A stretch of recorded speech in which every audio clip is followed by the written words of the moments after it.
జయశంకర్ భూపాల్పల్లి జిల్లా కేంద్రంలోని ప్రభుత్వ పాఠశాలకు చెందిన విద్యార్థులను అదే పాఠశాలలో పనిచేస్తున్న ఉపాధ్యాయురాలు కొందరు విద్యార్థులను మత మార్పిడికి ప్రేరేపిస్తున్న సంఘటన వెలుగులోకి వచ్చింది. వివరాల్లోకి వెళ్తే ప్రభుత్వ పాఠశాలలో చదువుతున్న కొందరు విద్యార్థులను సదరు టీచర్ రోజు సాయంత్రం వాళ్ళ ఇంటికి తీసుకెళ్లి పిల్లల చేత బైబిల్ చదివించడం, పాటలు పాడించడం చేస్తున్నట్లు చెబుతున్నారు.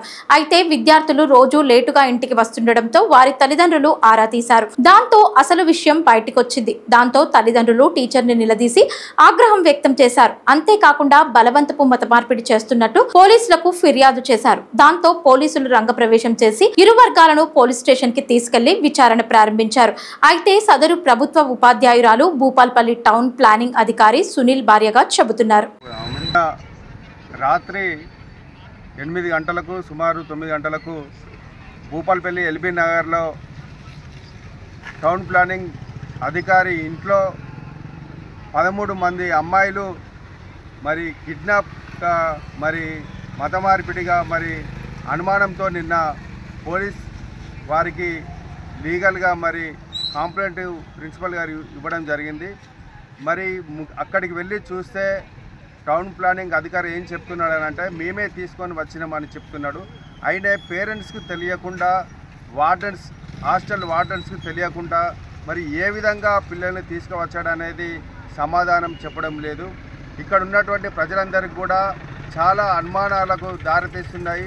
గత నెల రోజుల్లో 13 మంది భూపాల్పల్లి రెసిడెన్షియల్ హాస్టల్లో ఉన్నటువంటి విద్యార్థులు అస్వస్థతకు గురై ఇప్పుడిప్పుడే తల్లిదండ్రులు మరి ఊపిరి పీల్చుకుంటున్నటువంటి తరుణంలో ఇప్పుడు మరొక కోణం మరి ఈ రోజున భూపాల్పల్లి ఎల్బీ నగర్లో ఒక గవర్నమెంట్ అధికారి సునీల్, రీను అనే ఇద్దరు దంపతులు మరి తల్లిదండ్రుల యొక్క పర్మిషన్ లేకుండా, హాస్టల్ వార్డెన్స్ అధికారుల పర్మిషన్ లేకుండా పిల్లల్ని మాయమాటలు చెప్పి తీసుకొని వచ్చి మరి వాళ్ళ క్రిస్టియన్కి సంబంధించినటువంటి ప్రేయర్స్ చేపిస్తూ మరి వారిని ఈ విధంగా మత మార్పిడులకు గురి చేయడం చాలా బాధాకరమైన విషయము.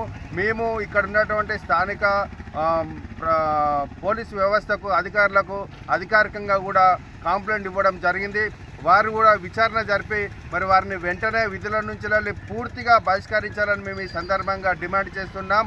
మరి భూపాల్పల్లిలో ఇలాంటి మత మార్పిడులు చేస్తున్నటువంటి మరి ప్రభుత్వానికి సంబంధించినటువంటి ఉద్యోగులను మరి ప్రభుత్వం ఏ విధంగా శిక్షించాలో మరి ప్రజలందరూ కూడా ఈ యొక్క సంఘటనపై మేము ఎదురు చూస్తున్నాం. వెంటనే మరి ప్రభుత్వం కానీ ప్రజాప్రతినిధులు కానీ వెంటనే ఆ యొక్క దంపతులపై మరి విచారణ చేపట్టి కఠినంగా శిక్షించాలని మేము ఈ సందర్భంగా డిమాండ్ చేస్తున్నాం.